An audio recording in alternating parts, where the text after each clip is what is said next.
Every empire swears its money is safe. Every government insists its promises will last forever. And every time, history proves them wrong. From Rome to France, from the Confederacy to modern Lebanon, people have woken up to find their savings worthless, their salaries meaningless, and their futures stolen by systems they thought were solid. Collapse isn't rare. Collapse is the rule. The real question isn't whether financial systems fail. It's how you protect yourself when they do. The illusion of permanence is the most dangerous financial mistake of all.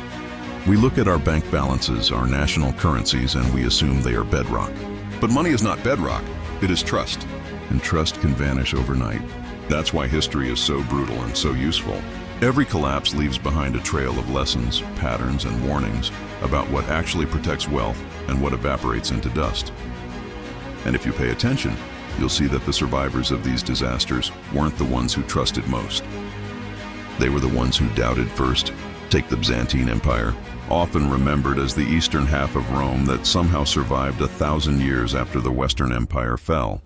At the heart of its economy was the gold solidus, a coin so reliable that merchants across Europe, the Middle East, and Asia accepted it without question. For centuries, it was the closest thing the medieval world had to a global reserve currency. But here's the part loyal viewers will appreciate. You'd think they would have learned from Rome's earlier disaster with the silver denarius when emperors kept debasing it until it was basically tin with a silver wash. We've told that story before, but no. Centuries later, the Byzantines made the same mistake in gold. They began shaving its purity, stretching it thinner, mixing in cheaper alloys. At first, no one noticed, then trust cracked. The coin that had anchored Mediterranean trade became just another piece of political fiction. Debasement destroyed its credibility, and with it, the Byzantine economy lost the stability it had once enjoyed. What survived? Not paper promises, not government decrees. Merchants who had quietly hoarded real gold or land outside imperial reach preserved wealth while everyone else saw their money evaporate.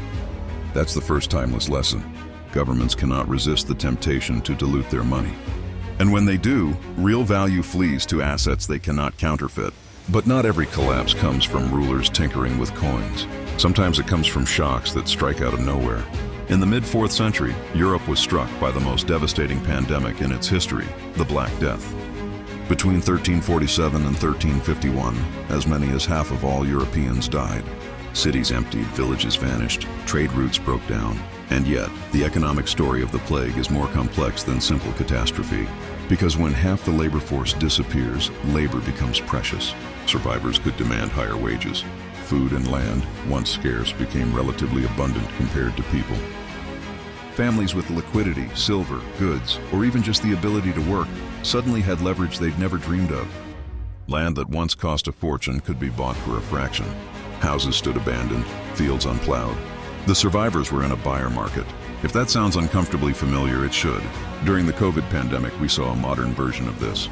Supply chains disrupted, governments printing trillions to keep the machine from seizing up, and a wave of inequality as those with liquidity bought assets while those living paycheck to paycheck slipped behind. In the United States, housing prices soared. Stock markets recovered almost instantly, while millions of ordinary people scrambled to cover rent. The rhyme is clear: pandemics redistribute wealth. They always have. Survivors of the Black Death leveraged scarcity to climb the social ladder. Survivors of COVID with liquidity scooped up property, stocks, and businesses that others could no longer hold. The lesson is not comforting, but it is true. Crises reward those with reserves and punish those without them. And while pandemics show us how fast shocks can flip an economy, the collapse of banking and Renaissance Florence shows us something just as vital. Institutions that look too big to fail can fall like dominoes. In the 1340s, Florence was Europe's financial capital, home to powerful banking families like the Bardi and Peruti. These houses had lent heavily to kings, most disastrously to Edward III of England, who defaulted on enormous loans during his wars with France. When Edward stopped paying, the banks collapsed. Depositors were ruined, trade froze. Florence, once rich and powerful, was thrown into turmoil. The ordinary citizen who had trusted the city's mighty banking dynasties discovered that size was not safety, and reputation was not protection. What did people learn? That too big to fail is a lie,